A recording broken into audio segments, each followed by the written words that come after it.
Hello everyone, good morning to all of you. Welcome to current affairs logics. Friends, morning हो गई है। मैं आप सभी के लिए लेके आ गई हूँ आज का डेली करंट अफेयर्स का मोस्ट इंपॉर्टेंट सेशन। आज हम कवर करने वाले हैं 15 जनवरी के सभी मोस्ट इंपॉर्टेंट क्वेश्चंस। तो मैं आपको करंट अफेयर्स के क्वेश्चंस कवर कराऊंगी। उसके बाद देखिए, आज मैंने स्टैटिक जीके में एक टॉपिक लिया है जिसमें हम बात करेंगे important islands of the world. तो यहाँ पे मैं आपको ना मैप भी दिखाऊंगी साथ ही में कि कहाँ पे इनकी लोकेशन है, कहाँ पे ये लोकेटेड है। ये वीडियो सेशन आपके हर एक एग्ज़ाम के पॉइंट ऑफ व्यू से काफ़ी इंपॉर्टेंट है, तो इसे शुरू से अंत तक पूरा देखिएगा। और जो लास्ट में आप लोगों को 2 टेस्ट क्वेश्चंस मिलते हैं, देखिए एवरी करंट अफेयर्स की वीडियो में आप लोग मुझे आंसर कमेंट करके ज़रूर लिखें। इसका जो पीडीएफ है वो आपको हमारे टेलीग्राम से मिल जाएगा। टेलीग्राम ग्रुप का नाम है करंट अफेयर्स लॉजिक्स। फ्रेंड्स, आप लोग हमारे ग्रुप से ज़रूर जुड़ जाएगा क्योंकि यहाँ पे आपको हम पीडीएफ भी प्रोवाइड करते हैं। साथ ही मैं आपको डेली कुछ ना कुछ क्वेश्चंस का क्विज देती हूँ ताकि आप अपने क्वेश्चंस को धीरे धीरे रिवाइज करते चलिए। तो चलिए फ्रेंड्स, एक मोटिवेशन कोट से शुरू करेंगे आज के इस इम्पॉर्टेंट क्लास को। कामयाबी सुबह के जैसी होती है, मांगने पर नहीं जागने पर ही मिलती है। इट मीन्स कि अगर आपको सक्सेस होना है, आपको कामयाब होना है, आपको सुबह उठना है, मतलब आपको जागना है। जागने का मीन्स क्या है? आपको मोटिवेट रहना है, आपको आगे बढ़ना है, आपको हार्ड वर्क करना है। तो चलिए फ्रेंड्स, फर्स्ट क्वेश्चन से शुरू करते हैं। क्वेश्चन फर्स्ट है हमारा, देखिए, Indian army day. So Indian army day जो है फ्रेंड्स, ये कब मनाया जाता है? इम्पॉर्टेंट डे है जो कि 15 जनवरी को ही ये मनाया जाता है। इंडियन आर्मी डे, भारतीय सेना दिवस। इस बार मनाई जा रही है, देखिए, इसकी 77th एनिवर्सरी। ज़रूर याद रखिएगा क्योंकि ये जो है एग्ज़ाम में पूछ सकती है कि इस बार जो है इसकी कौन सी जो है एनिवर्सरी मनाई गई है। तो इंडियन आर्मी डे की मनाई गई है 77वीं वर्षगांठ। The first commander in chief of the Indian army taking over the Reigns from the British in 1949। ये दिन चिन्हित करता है, देखो, इस दिन जो हमारी भारतीय सेना के पहले कमांडर इन चीफ कौन थे? Field marshal K M. करियप्पा। उन्होंने जो है अंग्रेज़ों से सेना की बागडोर संभाली थी इस दिन 1949 में। इसलिए भारतीय सेना दिवस इस दिन मनाया जाता है। 2025 में जो इंडियन आर्मी डे की परेड है, पहली बार पुणे शहर जो है इसे होस्ट कर रहा है। तो ये भी एग्ज़ाम का क्वेश्चन इंपॉर्टेंट हो जाता है। इंडियन आर्मी की चलिए थोड़ी सी बात करते हैं। तो जो हमारी भारतीय सेना है ना, देखिए, ये एस्टेब्लिशमेंट हुई थी 1 अप्रैल 1895 को। हेडक्वार्टर इसका न्यू दिल्ली में है। करंट में चीफ है इसकी उपेंद्र द्विवेदी और वाइस चीफ कौन है? एन.एस. राजा सुब्रमणी। नेक्स्ट क्वेश्चन देखिए, रिसेंटली नवाफ सलीम, ये अभी हाल ही में किस कंट्री के बने हैं न्यू प्राइम मिनिस्टर? तो नवाफ सलीम जो है इनको चुना गया है लेबनान कंट्री का नया प्रधानमंत्री। लेबनान कंट्री की बात करें तो यहाँ पे देखिए कैपिटल क्या है? बेरूत। और यहाँ पे करेंसी है लेबनीज पाउंड। अभी रिसेंटली देखिए जो नए अपॉइंटमेंट्स हुए हैं उनको थोड़ा सा चलिए रिवाइज कर लेते हैं। तो अभी घाना में प्रेसिडेंट बने जॉन महामा। लेबनान में देखिए अभी प्रेसिडेंट भी चुने गए हैं जोसेफ आउन। मोल्दोवा में प्रेसिडेंट बनी है माया सेंडू। टोंगा के प्राइम मिनिस्टर बने आइसेक वेलू एक। फ्रांस में प्राइम मिनिस्टर बने हैं फ्रेंकोइस बायरू। जॉर्जिया के प्रेसिडेंट बने मिखेल कावेलाशविली। एंड सीरिया के इंतरिम प्राइम मिनिस्टर बनी है मोहम्मद अल बशीर।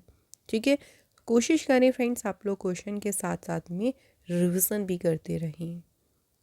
अगला क्वेश्चन देखिए, अभी रिसेंटली जोरान मिलिनोविक किस कंट्री के चुने गए हैं प्रेसिडेंट? तो इनका नाम है जोरान मिलिनोविक। अभी ये चुने गए हैं राष्ट्रपति क्रोएशिया कंट्री के। ठीक है, तो क्रोएशिया देश के जो है ये राष्ट्रपति चुने गए हैं। क्रोएशिया कंट्री आप देख सकते हैं लोकेशन, और उसके पास यहाँ पे हंगरी हो गया, स्लोवानिया है, सर्बिया है, इधर बोस्निया है। ये सारी कंट्री बॉर्डर शेयर कर रही हैं क्रोएशिया के साथ में। कैपिटल यहाँ की जागरेव है और यहाँ पे करेंसी क्या है? यूरो यहाँ पे करेंसी है। Next question, on 15 January 2025 Indian meteorological department completed how many years? तो जो भारतीय मौसम विज्ञान विभाग है इसने 15 जनवरी 2025 को कितने वर्ष पूरे कर लिए हैं? तो इसके कंप्लीट हो गए हैं 150 ईयर्स इंडियन मेट्रोलॉजिकल डिपार्टमेंट की। तो इंडियन मेट्रोलॉजिकल डिपार्टमेंट की फॉर्मेशन हुई थी 15 जनवरी 1875 को। इसका हेडक्वार्टर न्यू दिल्ली में है और मेट्रोलॉजी के जो डायरेक्टर जनरल हैं उनका नाम है मृत्युंजय मोहपात्रा, और जो यूनियन मिनिस्टर है अर्थ साइंसेस की उनका नाम है डॉक्टर जितेंद्र सिंह। तो कितने वर्ष पूरे हो गए हैं ज़रूर याद रखिएगा, very important question, 150 years. Next question है who launched mission Mausam on the occasion of 150th foundation day of the Indian meteorological department. अब देखिए 150 साल पूरे हो गए हैं आईएमडी के, तो इसी ओकेजन पर मिशन मौसम का शुभारंभ किसने किया? मिशन मौसम का शुभारंभ किया है किसने? प्राइम मिनिस्टर मोदी जी ने। अब बात करते हैं कि मिशन क्यों शुरू किया गया। तो इसका उद्देश्य क्या है? To make India a weather ready and climate smart nation. Bharat को मौसम के प्रति सजग और जलवायु स्मार्ट राष्ट्र बनाना ही इसका मेन उद्देश्य है। इसी उद्देश्य से मिशन मौसम को लॉन्च किया है प्राइम मिनिस्टर नरेंद्र मोदी जी ने। नेक्स्ट क्वेश्चन देखिए, Nag mark 2 anti tank guided missile, इसको किस ऑर्गेनाइजेशन ने डेवलप किया? तो एंटी टैंक गाइडेड मिसाइल का नाम क्या है? नाग मार्क 2, और इसे जी के डेवलप किया है किसने? डीआरडीओ ने, डिफेंस रिसर्च डेवलपमेंट ऑर्गेनाइजेशन ने जो है इसे डेवलप किया है। इसका अभी रिसेंटली टेस्ट किया गया राजस्थान के पोखरण फील्ड रेंज में। नाग मार्क 2 की बात करते हैं। सो ये third generation anti tank guided missile है जिसे इंडिया में डेवलप किया गया है। डीआरडीओ की बात करें, डीआरडीओ का फुल नेम है defence research and development organisation. DRDO found हुआ था 1958 में। हेडक्वार्टर है इसका न्यू दिल्ली में और चेयरमैन है Sameer V Kamath. Next question, where has the headquarters of national turmeric board, जिसे अभी रिसेंटली सेंट्रल गवर्नमेंट ने लॉन्च किया। तो सेंट्रल गवर्नमेंट ने देखिए राष्ट्रीय हल्दी बोर्ड का शुभारंभ किया है। इसका जो मुख्यालय है कहाँ स्थापित किया गया? तो इसके मुख्यालय को निज़ामाबाद जो कि तेलंगाना में है, यहाँ पे जो है इसके हेडक्वार्टर को लॉन्च किया गया है। अब क्यों बनाया है देखिए नेशनल टर्मरिक बोर्ड? तो ये इसलिए बनाया है ताकि कंट्री में जो भी नए नए देखे टर्मरिक प्रोडक्ट आते हैं उनके डेवलपमेंट और उनके रिसर्च के लिए, कि भाई उन पे अनुसंधान हो सके, उन पे रिसर्च हो सके, उसके लिए बनाया गया है नेशनल टर्मरिक बोर्ड। और इस बोर्ड के चेयरमैन कौन बनाए गए हैं? पल्ले गंगा रेड्डी। अगला क्वेश्चन है which state has become the 34th state to implement Ayushman Bharat Pradhanmantri Jan Arogya Yojana. कौन सा राज्य है जो कि आयुष्मान भारत प्रधानमंत्री जन आरोग्य योजना लागू करने वाला 34वां राज्य बन गया? तो 34th स्टेट कौन सा बन गया है फ्रेंड्स? उड़ीसा। ठीक है, उड़ीसा याद रखिएगा। उड़ीसा में जो पहले देखिए एग्जिस्टेंट यहाँ पे जो गोपा बंधु जन आरोग्य योजना है ना, उसे इसने इम्प्लीमेंट कर दिया, मतलब उसको मर्ज कर दिया एक तरीके से आप बोल सकते हैं। और उड़ीसा इसे स्टेट इसको लागू करने वाला बना है 34वां राज्य। थोड़े से पॉइंट्स की बात करते हैं कि क्या है आयुष्मान भारत प्रधानमंत्री जन आरोग्य योजना। तो ये वर्ल्ड की लार्जेस्ट हेल्थ कवरेज स्कीम है। इसे प्राइम मिनिस्टर नरेंद्र मोदी जी ने लॉन्च किया था 23 सितंबर 2018 को। कहाँ पे? रांची में। क्यों शुरू हुई थी ये स्कीम? तो इसका मेन उद्देश्य क्या था? हेल्थ इंश्योरेंस प्रोवाइड करना 5 लाख रुपीज़ का पर फैमिली पर एनम, जिसमें वुमेंस को एडिशनल 5 लाख का जो है वो कवरेज इसमें दिया जाता है। तो ये जो स्कीम है ये याद रखिएगा सबसे बड़ी जो है हेल्थ कवरेज स्कीम है। थोड़ा सा बात करें उड़ीसा राज्य के बारे में, तो उड़ीसा की एस्टैब्लिशमेंट हुई थी देखिए 1 अप्रैल 1936 को। कैपिटल भुवनेश्वर है, सीएम है मोहन चरण मांझी, गवर्नर है हरि बाबू कंभमपति। यहाँ पे लोकसभा सीट है 21, राज्यसभा की हैं 10 और असेंबली सीट है यहाँ पे 147। वर्ल्ड का लॉन्गेस्ट डैम जो कि हीराकुंड डैम है ये महानदी रिवर पे है और कौन से स्टेट में है? उड़ीसा राज्य में। नेक्स्ट क्वेश्चन देखिए, रिसेंटली बोडा फेस्टिवल जो है ये किस ट्राइब के द्वारा मनाया गया है? बोडा महोत्सव किस जनजाति द्वारा मनाया गया? तो ये सेलिब्रेट किया गया है हट्टी ट्राइब, हट्टी जनजाति के द्वारा। तो ये बिगेस्ट फेस्टिवल है for the Hatti tribe of the Transgiri region in Himachal Pradesh. तो हिमाचल प्रदेश में जो ट्रांसगिरी क्षेत्र है वहाँ की हट्टी जनजाति का सबसे बड़ा त्यौहार है कौन सा? बोडा फेस्टिवल। इस त्यौहार को माघों का त्यौहार भी कहा जाता है। पूरा जो माघ महीना है ना उसमें ये मनाया जाता है, इसलिए इसको कहते हैं माघों का त्यौहार। कुछ इंपॉर्टेंट मैंने फेस्टिवल्स यहाँ पे रखे हैं, देखिए, ताकि थोड़ा सा हमारा रिवीजन हो जाए। राजा पर्व फेस्टिवल, ये सारे रिसेंट वाले फेस्टिवल हैं, ये उड़ीसा में मनाया गया। हॉर्नबिल फेस्टिवल देखिए अभी दिसंबर में नागालैंड में सेलिब्रेट हुआ है और इसकी थीम है कल्चरल कनेक्ट। 22वां दिव्य कला मेला, इसे इनॉग्रेट किया था डॉक्टर वीरेंद्र कुमार ने इंडिया गेट नई दिल्ली में। अष्टलक्ष्मी फेस्टिवल कहाँ पे सेलिब्रेट हुआ? भारत मंडपम नई दिल्ली। बोहाग बीहू फेस्टिवल कहाँ मनाया गया? तो असम राज्य में जो है फेस्टिवल मनाया गया है। नेक्स्ट क्वेश्चन देखिए, who has been awarded the Satyajit Ray lifetime achievement award? तो West Bengal film journalist association के द्वारा Satyajit Ray lifetime achievement पुरस्कार से सम्मानित किसे किया गया? तो ये ऑनर दिया गया है किसे? अपर्णा सेन। अपर्णा सेन फिल्म डायरेक्टर हैं जिनको ये ऑनर दिया गया है। क्यों? इंडियन सिनेमा में देखिए उनके कंट्रीब्यूशन के लिए। तो भारतीय सिनेमा में जो उनका योगदान रहा उसके लिए उनको मिला है Satyajit Ray lifetime achievement award. इस अवार्ड सेरेमनी जो हुई थी उसमें कुछ और भी अवार्ड्स दिए गए, जैसे बेस्ट बंगाली फिल्म का अवार्ड मिला माणिक बाबुर मेघ, बेस्ट एक्टर का अवार्ड दिया चंदन सेन को, एंड बेस्ट डायरेक्टर अवार्ड दिया श्रीजीत मुखर्जी एंड देबलॉय भट्टाचार्य। अगला क्वेश्चन है, who recently won the gold medal in the 50th national junior kabaddi championship? तो 50वीं जो राष्ट्रीय जूनियर कबड्डी चैम्पियनशिप हुई इसमें स्वर्ण पदक किसने जीता? तो गोल्ड मेडल हरियाणा स्टेट ने जीता है, सिल्वर मेडल जीता उत्तराखंड ने और ब्रॉन्ज मेडल जीता राजस्थान ने। ये जो 50th national junior kabaddi championship हुई देखिए कहाँ पे हुई? तो ये हुई थी हरिद्वार उत्तराखंड में। अगला क्वेश्चन, किस इंडियन को सिलेक्ट किया गया है ICC player of the month for December 2024 के लिए?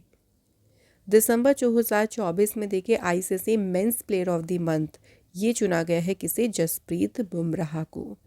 एंड हमें एक और याद रखना है, ICC women's player of the month तो दिसंबर में मिला है किसे? ऑस्ट्रेलिया की एनाबेल सदरलैंड को। इससे पहले मैं आपको लास्ट 2 मंथ्स के भी बता देती हूँ।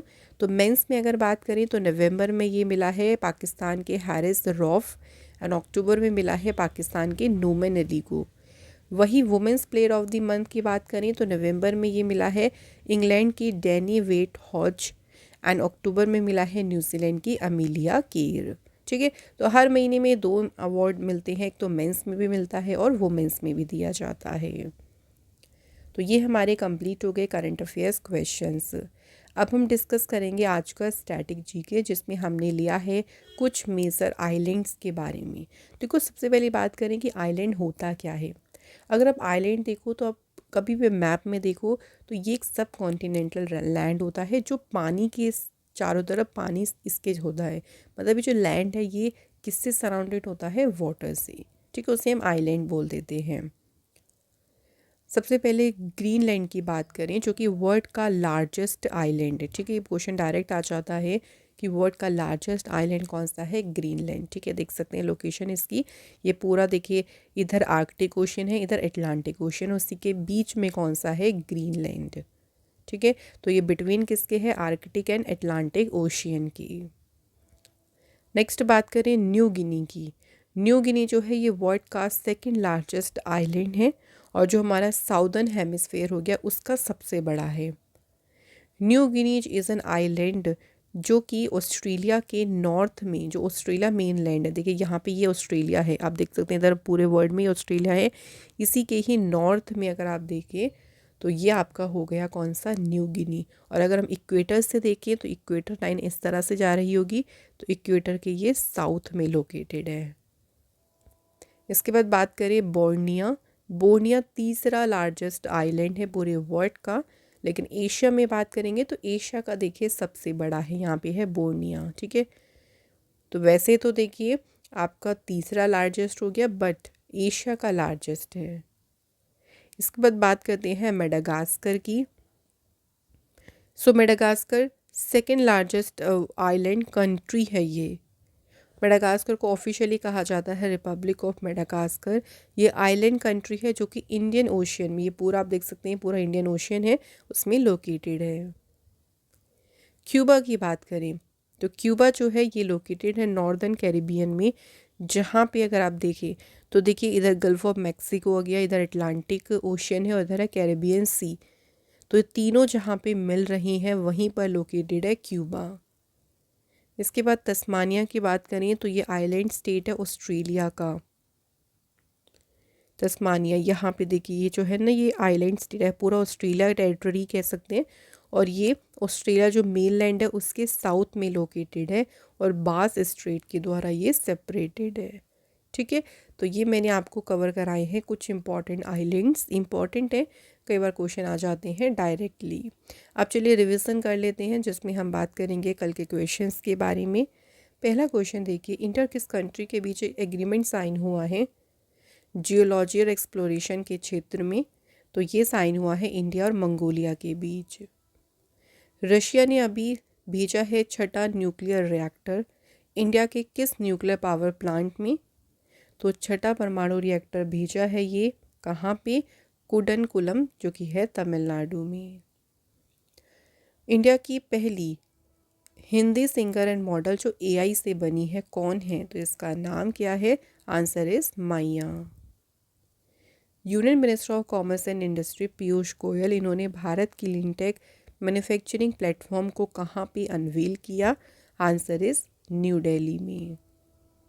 किस स्टेट गवर्नमेंट ने लॉन्च की स्वामी विवेकानंद युवा शक्ति मिशन? तो ये मिशन शुरू किया है मध्य प्रदेश, नहीं फ्रेंड, इस मिशन को हाँ मध्य प्रदेश सरकार ने शुरू किया है। किस स्टेट गवर्नमेंट ने टारगेट रखा है of setting up 1000 megawatt solar plant through women self help groups? 1000 megawatt सौर संयंत्र स्थापित करने का लक्ष्य रखा है तेलंगाना स्टेट ने। Who is the author of the recently released parliament powers functions and privilege? ये किसने लिखी है? इसके ऑथर हैं doctor K S. Chauhan. FC Barcelona, इन्होंने किसे हराकर जीता 15th स्पेनिश सुपर कप? तो FC बार्सिलोना ने किसे हराया है? रियल मैड्रिड को। पहला खो खो वर्ल्ड कप कहाँ पे शुरू हुआ? तो ये स्टार्ट हुआ है कहाँ पे? नई दिल्ली में। नई दिल्ली के इंदिरा गांधी इंडोर स्टेडियम में जो है पहले addition kho kho world cup का इसकी शुरुआत हुई है। तो यहाँ पे हमारे रिवीजन क्वेश्चंस भी हो गए। अब लास्ट हम बात करेंगे टेस्ट क्वेश्चन की। तो पहले कल के क्वेश्चन मैं आपको बता देती हूँ। तो कल के क्वेश्चंस में थे कि रेवेन्यू सेक्रेटरी बने हैं कौन? तुहिन कांता पांडे। और सेकंड क्वेश्चन था कि फ्रेंड्स जो मुख्यमंत्री किसान सम्मान निधि योजना है किसने शुरू की है? राजस्थान गवर्नमेंट ने। तो thank you very very much, आप सभी ने हमें क्वेश्चन के आंसर सही दिए और आज हमने कमेंट इंक्लूड किया है संजय कुमार। तो इसी तरह से हम आज भी बात करने वाले हैं टेस्ट क्वेश्चन की। तो पहला क्वेश्चन देखिए, लेजेंडरी तबला माइस्ट्रो जाकिर हुसैन, देखिए इनका निधन हुआ है, इन्हें कौन से ईयर में मिला था पद्मश्री अवार्ड? सेकंड क्वेश्चन, विवेक देबरॉय, इनका भी निधन हुआ और ये किस फील्ड के फेमस पर्सन थे, किस क्षेत्र के फेमस पर्सन थे? ऑबिट्रीज यानी जो पर्सन देखिए जो फेमस पर्सन का 2024-25 में निधन हुआ है उसकी आज आपको एक वीडियो मिल जाएगी सेपरेटली, क्योंकि उसमें सभी क्वेश्चन हमने मोस्ट इंपॉर्टेंट लिए हैं और यहाँ से एग्ज़ाम में भी आने के चांसेस होते हैं। तो आप लोगों को 10 AM पे आज मिल जाएगी वेरी वेरी इंपॉर्टेंट वीडियो चर्चित निधन के बारे में। तो इन दोनों क्वेश्चन के आंसर आप लोग हमें कमेंट बॉक्स में ज़रूर लिखिएगा। एंड इसी के साथ जो है आज का हमारा ये डेली करंट अफेयर्स का मोस्ट इंपॉर्टेंट सेशन कंप्लीट हो गया है। एंड अगर आज का सेशन आपको अच्छा लगा हो तो वीडियो को लाइक और शेयर ज़रूर करिएगा। एंड अगर आप हमारे चैनल पे नए हो तो चैनल को भी आप लोग सब्सक्राइब ज़रूर करें। मैं आप लोगों को मिलूंगी अनदर इम्पॉर्टेंट क्लास में। Till then bye bye, take care, have a good day. Thank you so much for watching this video.